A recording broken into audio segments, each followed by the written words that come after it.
If you want to be in the top 5%, you got to be willing to do what 95% of people are not willing to do. Now, when I say that, you might think of crazy things like 24-hour fasting, cutting out all your carbohydrates, or doing carnivore. The reality is, as to methods, there are many, but principles there's only few. And in this video, I'm going to go through key fundamental principles you can implement to be in the top 5%. Now, if you're new to the channel, my name is Adrian McDonnell. We help high performers, executives, CEOs, and career-driven men and women lose up to 10 kilos of body fat and keep it off. All progress starts with the truth. The first thing you need to do is collect the data. You need to be aware of what your current body weight is, roughly where your body fat percentage is, okay? And even just things like your bloods can be important. So for example, I had one business owner who came to us and he was 94 kilos at Christmas. Hadn't weighed himself since. 5 months later, he was 105 kg. Now, had he weighed himself every single day, this wouldn't have happened. But because he hadn't the data, he wasn't tracking it consistently, he wasn't aware that his weight was actually slowly increasing. So the bare minimum, something we get our clients to do is to weigh themselves every single morning.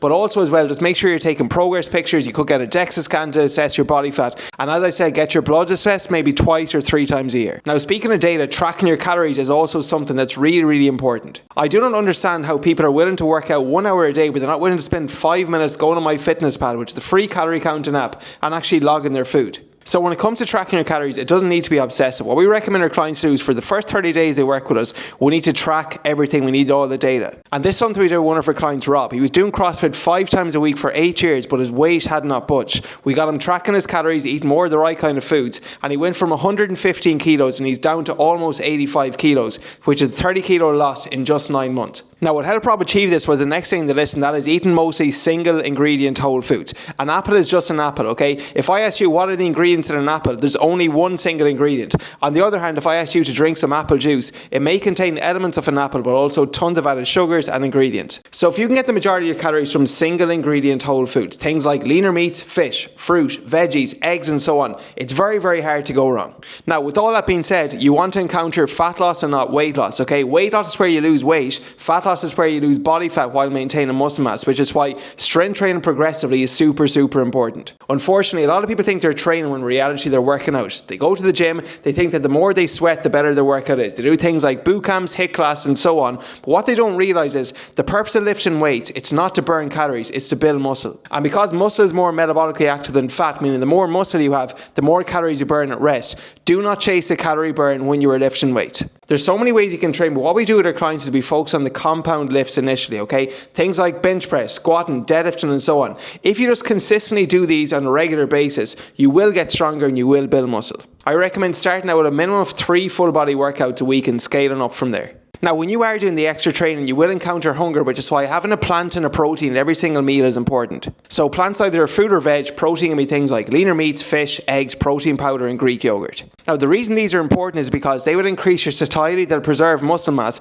and they'll help keep you fuller for longer. And if the ultimate goal of losing body fat, in my opinion, should be to eat as much food as possible while staying in your calorie deficit, okay? A good way of doing that is having more whole foods, having more protein, and having more fibre. And this brings me on to my next point, because after every meal, you should try go for a 5 or 10 minute walk. Walking is like one of the most underrated fat loss tools out there, but not only the fat loss benefits, also the mindset benefits too. You would have better cognitive performance, a reduction in stress, and just an increase in daily calorie burn. In fact, walking 1,000 steps burns anywhere from 30 to 50 calories. So we recommend our clients to hit a minimum of 8,000 steps a day. And if you hit 10k, that's up to 500 extra calories you will burn on a daily basis. And because the research indicates it takes up to 3,500 calories to burn 1 pound of belly fat, literally walking 10,000 steps a day can burn an extra pound of fat a week. Now, with all that being said, walking, in my opinion, does not count as cardio unless you're overweight and your heart rate is highly elevated, which is why doing some form of cardiovascular fitness, in my opinion, is important. 1 in 3 people in the US alone die from cardiovascular disease, so what I recommend is the minimum of 60 minutes per week.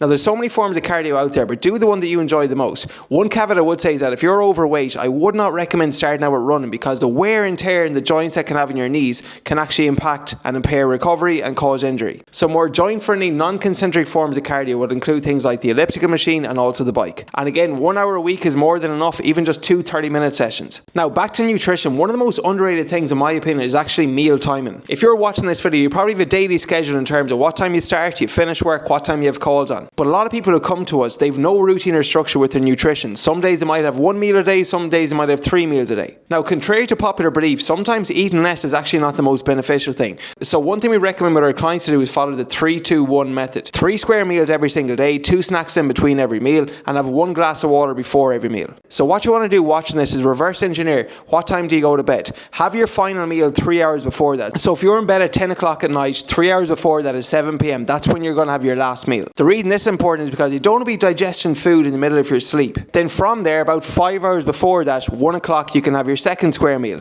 5 hours before that, 8 a.m. you have your first meal. In between those 2 meals then, something like 11 a.m. and 4 p.m. you can have your 2 high protein snacks. And that's a very, very simple way of just laying out your day, knowing exactly what times you're going to eat breakfast, lunch, dinner and your 2 snacks. Now, as I mentioned, not eating 3 hours before bed is going to help your sleep, which is so important. Sleeping is one of these things that just has a huge compounding effect on everything you do.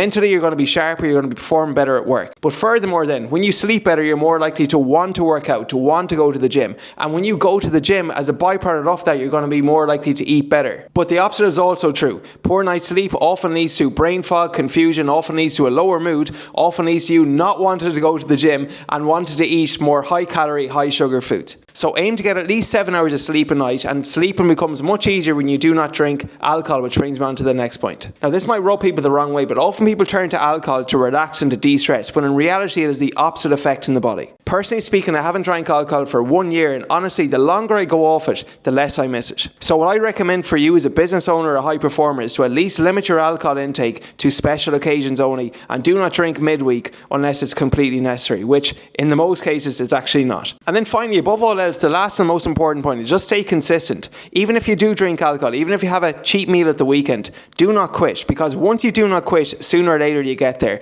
And that's why we always say fitness, it's an infinite game. You don't win at the game of fitness. The goal of this game is to literally keep on playing. And for me, I want to be the fittest man in the grave. When I have that identity, I'm not going to follow any fad diets or quick fixes. I want to be doing this long term. And one way to stay consistent is set many milestones along the way. So for example, you might have a wedding coming up in 3 months' time. You could set yourself a target weight for that. What we personally do with our clients is we do 3 live events a year, and we do photo shoots. So some of our clients will prep for a photo shoot, and that gives them great motivation to train and to work towards something. For other of our members, they like to enter races. So maybe we enter a 10-kilometer race, or you might do a half marathon or even a full marathon. And when you have these mini milestones along the way for a path of just getting better, okay, it makes the process and staying consistent that bit easier. Okay, so there are some of the fundamentals of staying in the top 5%. If you enjoyed this podcast, please make sure you subscribe. If you enjoy the YouTube channel, also please make sure you subscribe. If you want one-on-one coaching with all this laid out and customized towards you, on top of one-on-one calls so you can stay consistent, okay, click the link in my bio to schedule a call at me or a member of my team.